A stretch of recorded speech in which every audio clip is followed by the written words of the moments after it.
Pues van a averiguar en medio de la polémica desatada por un estudio del Instituto de Competitividad para saber los sueldos de los maestros. El titular de la auditoría de la Federación precisó que esa dependencia revisará la nómina del magisterio y contrastará con datos del INEGI, y entonces todo queda más claro y más al acceso de los medios de información. Pues qué bueno que entre la auditoría a confrontar los datos que da INEGI, que debe darse para que pueda contrastar, porque si no, ¿con qué va a ser? Y lo que hizo este Instituto de Competencia, va a salir una de basura que no van a poder terminar en varios días de barrer. ¿De todas maneras? De todas maneras, Héctor. Porque mira, el INEGI levantó un censo de manera efectiva, pero finalmente él revisó el dato que estaba en la escuela. Ahora, ¿qué hay en las secretarías de educación de cada estado a las cuales corresponden esas escuelas?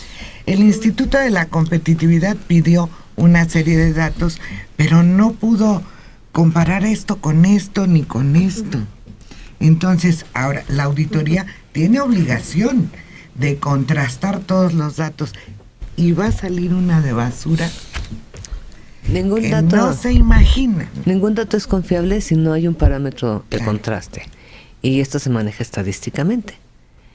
Yo sé que las estadísticas no son de tu preferencia, pero hay situaciones como esta en que pueden tener mucha validez, porque entonces tomas tres variables, la hipótesis que tú estás manejando, que sería la del instituto, y empiezas a contrastar. Y en ese cruce horizontal, vertical y estadístico, flota todo lo feo. Pero la Secretaría de Educación, a pesar de que ustedes decían que no, debe tener los datos, porque la Secretaría de Educación sabe cuánto se aporta a cada estado.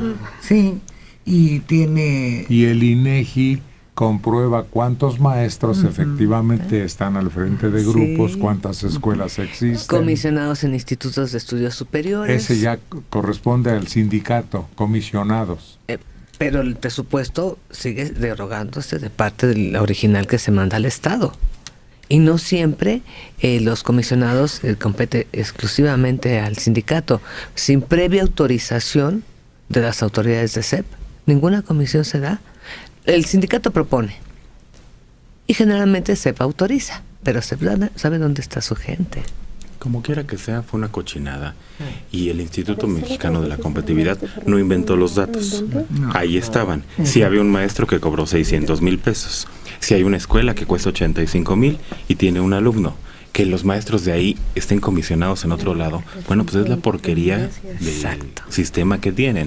Pero los datos no los inventó el sistema. A mí donde me brincó fue en las escuelas de educación audiovisual. Las telesecundarias y todo. Exactamente. Que no tenían corriente eléctrica. Sí, sin embargo, estaba funcionando la televisión con pilas. Se llama telefraude. Exacto, sí. México fue desplazado como país de destino de estudiantes provenientes de Estados Unidos y Canadá como consecuencia de la percepción de la violencia, de ser el primer lugar para realizar estudios de licenciatura y posgrado. Llegó a la 4ª posición por debajo de Costa Rica, Argentina y Brasil por la violencia en el país. Esto explica la Secretaría de Relaciones Exteriores, que tiene la obligación de hablar bien de México. Pues sí, pues casi era una consigna. Pues sí. El sexenio anterior. Y estos dejaban más dinero que los Spring Breakers. Porque vivían aquí, compraban coches aquí, rentaban. Prácticamente Puebla, sobre todo, era una ciudad que estaba llena de estudiantes extranjeros. Un alumno atacado por sus compañeros murió por un golpe en la cabeza. Una secundaria Eleazar Gómez. No, así se llama la secundaria. Sí. Murió Héctor Méndez, de 12 años de edad. Este fin de semana conocimos los hechos que se suscitaron el 14 de mayo en el plantel. Se desprende que 4 alumnos lo aventaron contra una pared, haciéndolo como columpio. Columpio humano, que lo agarran de las extremidades y lo empiezan a balancear hasta que lo aventaron y se fue a dar en la cabeza con un muro.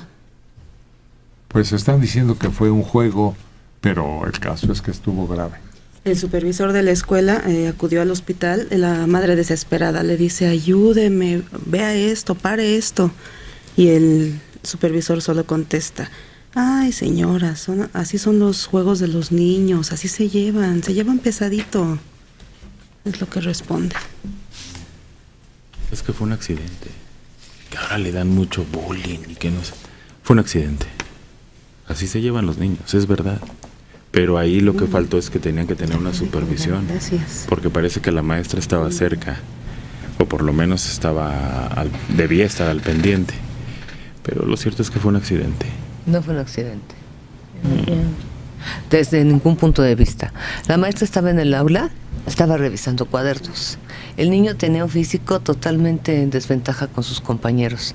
Bajito, delgadito. Y no era la primera vez. Invariablemente había bromas en torno a él. Le grita a la maestra, porque es dentro del salón, le grita: ayúdeme maestra, dígales que me dejen. La maestra volteó, lo vio y siguió revisando. Cuando termina de revisar todos los cuadernos, el chico está ahí y entonces cuando va y los para y les dice: ya déjenlo. Cuando llega la hermana por él, es que lo veía muy mal. No fue un accidente. Tu responsabilidad como maestra titular al frente de un grupo es mantener el orden.